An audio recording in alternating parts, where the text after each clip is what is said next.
अस्सलाम वालेकुम नाज़रीन, रिपोर्टिंग में दस्तक में आपको खुश आमदीद। नाज़रीन, इस वक्त सुप्रीम कोर्ट में मौजूद हूँ और अभी थोड़ी देर कबल जो है वो इस्लामाबाद हाई कोर्ट के जो 6 जजेस का शिकायती ख़त था, जिसमें उन्होंने ये शिकवा किया था कि इंटर सर्विसेज इंटेलिजेंस उनके काम में मुदाखलत करती है, जुडिशल अफेयर्स पर असरअंदाज होती है।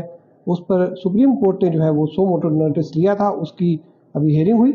आज की हेयरिंग में क्या ख़ास बात हुई, इस वक्त हमारे साथ सीनियर सहाफ़ी नासिर इकबाल मौजूद है। नासिर साहब, ये आपने जो आज की प्रोसीडिंग देखी, इसमें आपने क्या आपके कंक्लूजन निकाली है कि जो जजेस हैं, 7 रुकनी जो बेंच था, और उन्होंने ये भी इंदिया दिया है कि अगली दफ़ा शायद आइंदा जो हेयरिंग होगी 29 अप्रैल को, तो फिर फुल कोर्ट होगा।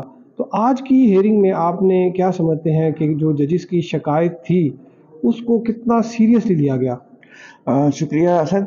देखिए, आज की जो मेन खबर है वो यही है कि चूंकि अब ये सुमोटो ले लिया गया है, तो अब कुछ ना कुछ तो इस पे कुछ करना है।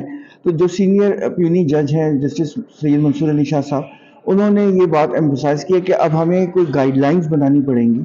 और ये कहा ताकि जो इस्लामाबाद हाई कोर्ट के जजेस ने या कोई भी हाई कोर्ट के जजेस, अगर वो इसको फ्यूचर में इस किस्म की दोबारा कोई अगर परेशानी फेस करनी पड़े, तो वो क्या करें। मतलब आपको याद होगा कि जो इस्लामाबाद हाई कोर्ट के जजेस ने ये खत लिखा था, उसमें ये लिखा था कि जो सुप्रीम जुडिशल काउंसिल का बनाया हुआ कोड ऑफ कंडक्ट है, उसमें ये कहीं भी लिखा हुआ नहीं है कि ऐसे मामलात में हम क्या करें।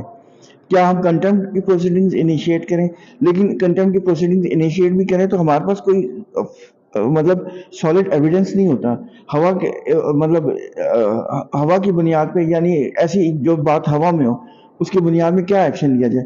तो जैसे सैयद मंसूर अली शाह साहब ने ये बार बार कहा है कि अब हमें ये कुछ करना पड़ेगा, क्योंकि आपको याद है अभी अटॉर्नी जनरल साहब ने पूरी एक्सप्लेनेशन दी है और उन्होंने कहा सिर्फ इसमें इंडिपेंडेंस ऑफ जुडिशरी का मसला नहीं है, इसमें एग्जीक्यूटिव गवर्नमेंट की जो क्रेडिबिलिटी है वो भी एट स्टेक है।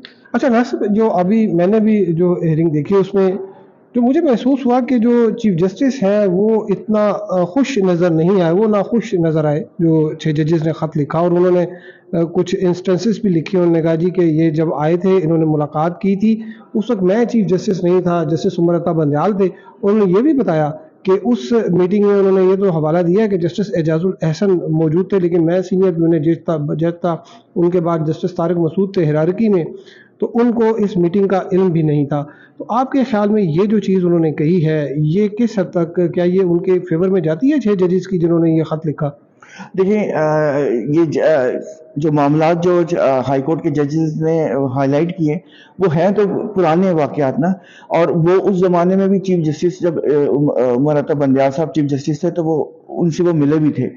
और लेकिन उसमें कुछ लोगों का ख्याल है कि कुछ इसमें हुआ है, हिडन चीज़ें हुई थी, लेकिन वो बज़ाहिर वो चीज़ें सामने नहीं हैं, पब्लिक में डोमेन में वो बातें नहीं हैं। लेकिन मेरी कुछ लोगों से बात हुई तो वो कहते थे कि इसमें कुछ डेवलपमेंट्स बहुत सीरियस किस्म की हो गई थी। बहरहाल, चीफ जस्टिस साहब ये कहना कि चाह रहे थे कि देखिए, मैं जो मीटिंग्स करता हूँ उसमें सीनियर प्यूनी जज को साथ इसलिए रखता हूँ ताकि कंटिन्यूटी रहे। और ये ना हो कि एक जज जो है वो इस लाइन में जा रहा हो, एक दूसरा जज जो दूसरी लाइन में जा रहा हो, ताकि मेरे बाद जो चीफ जस्टिस बनेगा उसको मामलात का पता हो और वो फिर उसी चीज़ को आगे लेके चले। तो ये उन्होंने मतलब ये एक लिहाज से शिकायत तो ज़रूर की है कि देखें, मैं उस वक्त पिक्चर में ही नहीं था, जबकि मैं सीनियर प्यूनी था। और जो चौथे नंबर पे जो जज थे वही हर मीटिंग में शरीक हुआ करते थे, जो कि एक ज़माने में। और फिर आपको ये भी याद होगा कि उस 4 सालों में, पिछले 4 सालों में कोई फुल कोर्ट मीटिंग भी नहीं हुई थी। तो ये मौजूदा चीफ जस्टिस उन्होंने तो आते ही फुल कोर्ट मीटिंग की, फिर अभी जब ये मामला सामने फिर एक फुल कोर्ट मीटिंग हुई थी।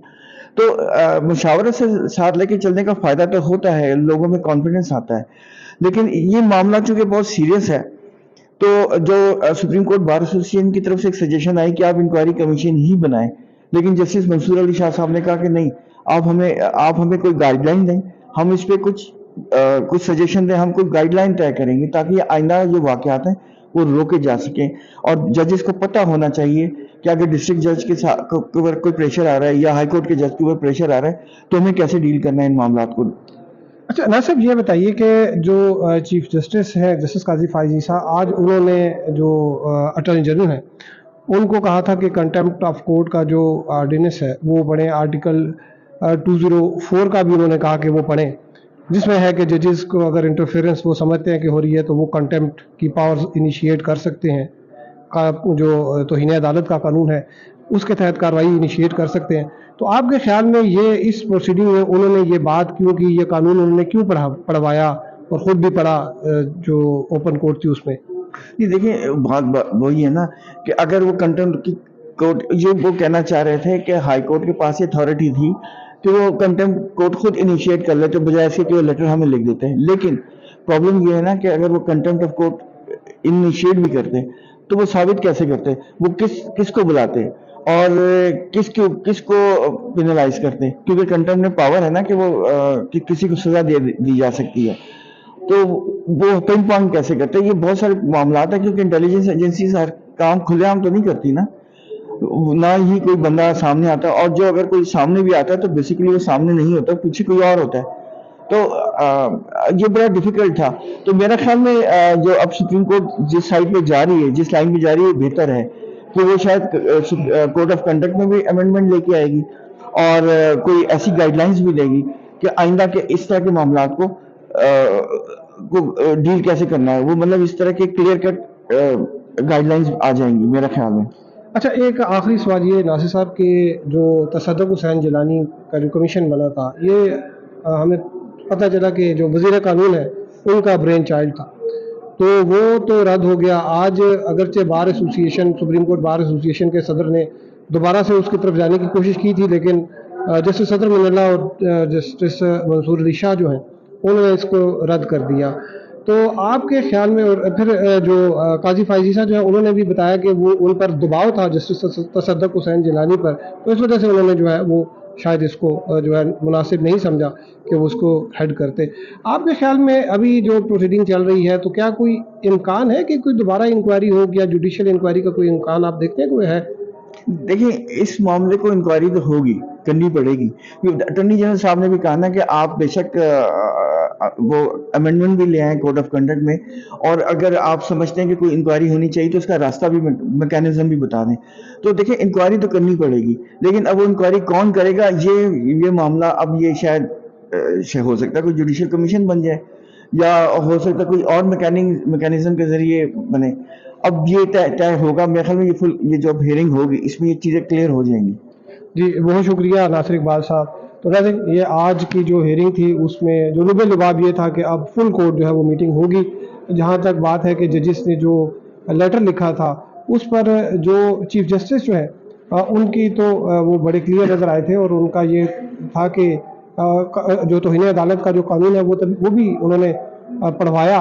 वो शायद इसी वजह से पढ़वाया कि वो ये साबित करना चाह रहे थे कि जजेस के पास एम्पल पावर्स थी, और साथ एक ये भी चीज़ जो है वो आज जो है वो अदालत ने वाज़ेह की कि जो अदालतें हैं वो जो एग्जीक्यूटिव है, यानी कि चीफ एग्जीक्यूटिव है, वज़ीर आज़म, उनको नहीं बुला सकती।